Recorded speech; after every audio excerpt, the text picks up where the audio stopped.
Hello, আসসালামু আলাইকুম সবাইকে। আমরা আজকে আসছি চায়নার একটা লোকাল হসপিটালে, আমাদের ভার্সিটির পাশে। মানে আমাদের এক বড় ভাই একটু অসুস্থ, তারা এই হসপিটালে অ্যাডমিট করা হয়েছে। এখন তারা দেখতে যাইতেছি আর কি আমরা।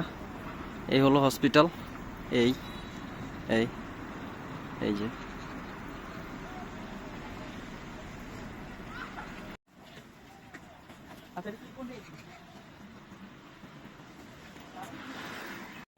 এটা হচ্ছে ফ্রন্ট গেট।